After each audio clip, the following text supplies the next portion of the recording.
Paula, você acompanhou lá no Band News TV todas uma parte, né, das audiências lá no Supremo Tribunal Federal. Você acha que tem algum destino pro ex-presidente Jair Bolsonaro e pros réus que não seja a condenação deles? Não. Eu acho que é jogo de cartas marcadas já. Acho que não tem como. Acho que eles vão ser condenados. Acho que a corrida contra o tempo agora é fazer valer tudo ainda esse ano, porque como a gente estava falando, ele já não vai, o Bolsonaro obviamente já não vai concorrer, mas mesmo não concorrendo, mesmo condenado, enfim, isso impacta na eleição. Então eles querem terminar esse ano para não impactar ainda mais na eleição.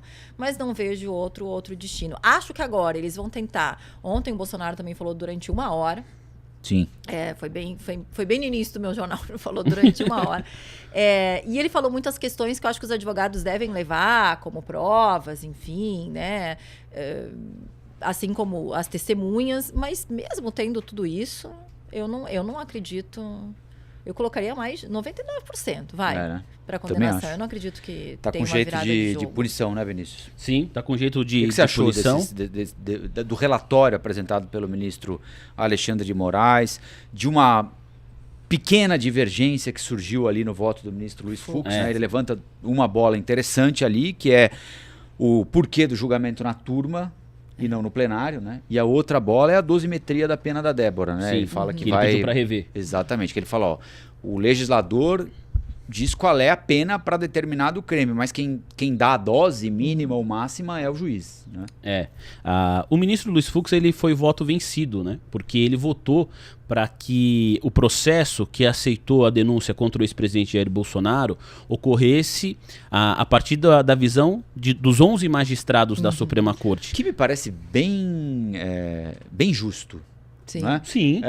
São 11, não são 100 ministros, são 11 ministros. Né? E um caso tão rumoroso, acho que até para... Eu não posso discutir isso do ponto de vista jurídico, né? Pelo que o ministro Alexandre de Moraes, como ele explicou lá, parece que do ponto de vista jurídico há uma maneira de argumentar o julgamento na turma. E sempre há uma maneira de argumentar tudo, né? Enfim.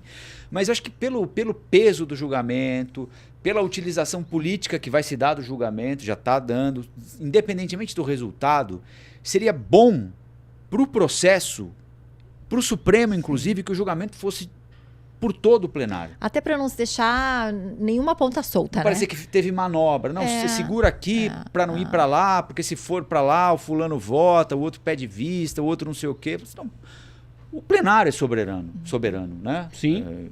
Enfim, eu acho que nesse ponto o ministro Luiz Fux tem um ponto, que pode não ser um ponto jurídico, porque há argumento para votar na turma, mas do ponto de vista do bom senso e da necessidade de esclarecer para a população tudo o que de fato está acontecendo e tentar tirar qualquer dúvida de, olha, estou fazendo isso para que seja assim, porque se não for assim vai ser assado. Limpa o jogo.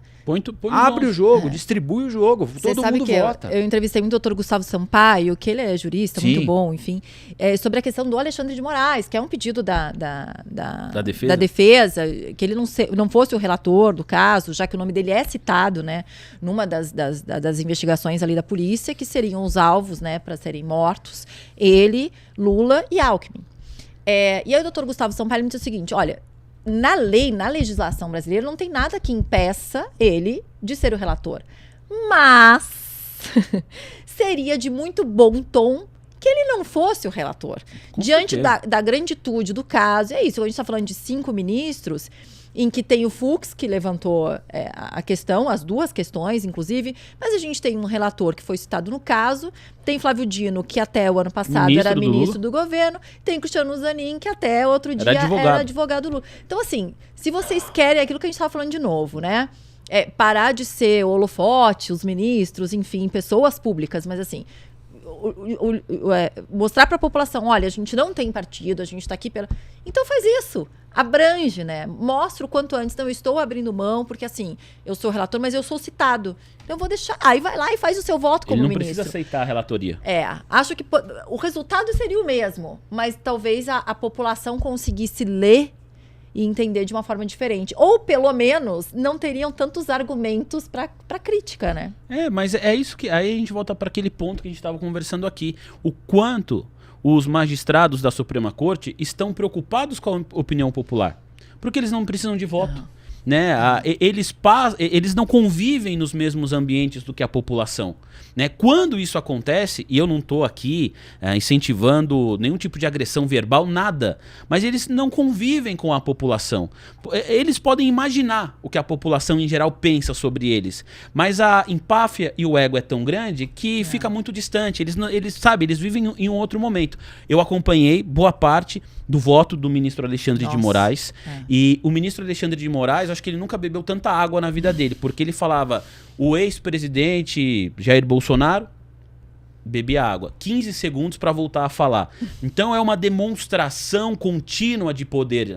Naquele momento, a autoridade sou eu. E eu vou falar por quanto tempo eu quero. E se eu precisar beber 3 litros de água, eu vou beber 3 litros de água. E dane-se todo mundo que está ali. Então essa simbologia é muito importante. Ô Rafa, no mercado financeiro, a gente tem um termo que é tá no preço. Então, quando acontece um fato, mas aquele cenário já estava tão desenhado que ele já foi precificado. Então, o fato da primeira turma aceitar a denúncia contra o ex-presidente Jair Bolsonaro, isso já estava no preço. Né? E a imagem para a sociedade, na minha avaliação, concordo muito com o que a Paula falou, é muito ruim. Porque você tem a Carmen Lúcia e você tem o Luiz Fux. Que me parece nesse processo, o que eu vou chamar aqui de... Eles estão mais livres para dar o voto deles. Agora, o Alexandre de Moraes citado nominalmente, né? Tava ali como uma das pessoas que seriam mortas. Um dos alvos dessa trama golpista. Você tem o ex-ministro do atual presidente da República, que era o ministro da Justiça, né? E, diga-se de passagem, o atual ministro da Justiça era ministro do Supremo Tribunal Federal, que é o Lewandowski. E você ele fala tanto que a gente nem lembra dele. Mas também tem o ministro da Justiça do Bolsonaro, né? O André Mendonça. O André Mendonça. Exato. É assim, o que eu... Quem chega lá, tem o ministro da Justiça do Temer, que é o Alexandre de Moraes. Isso. Tem o ministro da Justiça do Bolsonaro, que é o André Mendonça. E tem o ministro da Justiça do Lula, que é o Flávio Dino.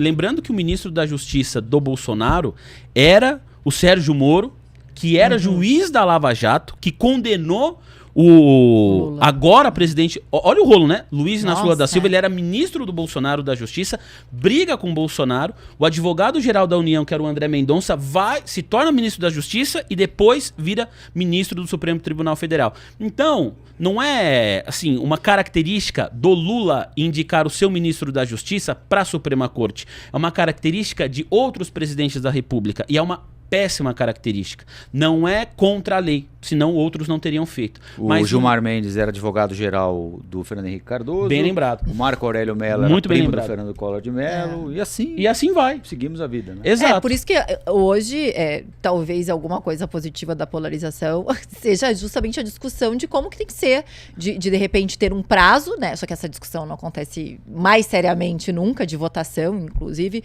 de quanto tempo o ministro pode ficar no STF. Né? Que é porque eles ficam lá, é indicado por um e fica até se aposentar. E mais do que isso, é a população diante da polarização discutindo como que eles têm um poder maior de presidente, se o presidente, a população vota e eles, como você estava falando, né? A gente não vota. Será que é dessa forma ou será que a gente não poderia discutir uma outra forma de chegar ao ministro? De repente prestar um concurso, você ter não sei quanto tempo de história, fica por um tempo determinado, ganha um monte de dinheiro, mais as gravatas, mais as viagens, mais não sei o que lá. Então, assim, é uma vida boa que tem ali. Então, assim, será que é a melhor forma? Porque senão fica ali com o rabo sem preso também. Se você olhar no ano de 2024, qual foi a autoridade política / jurídica, né, vale tudo, que mais usou o avião da FAB, o número 1 é o presidente da Suprema Corte, é o Barroso. Aí você vai olhar e falar, não, mas tem vários motivos importantes por que ele usou o avião da FAB. Aí a gente entra num campo de discussão, tem viagem para tudo que é lado, né? Mas é um mundo paralelo que não é acessível para 99% dos brasileiros, pagadores de impostos, que sustentam tudo isso. Olá, aqui é o Rafael Colombo. Gostou do que acabou de assistir? Se inscreva no canal Cortes do Flow News para os melhores momentos. Quer acompanhar os nossos programas na íntegra? Então se inscreva no nosso canal oficial Flow News.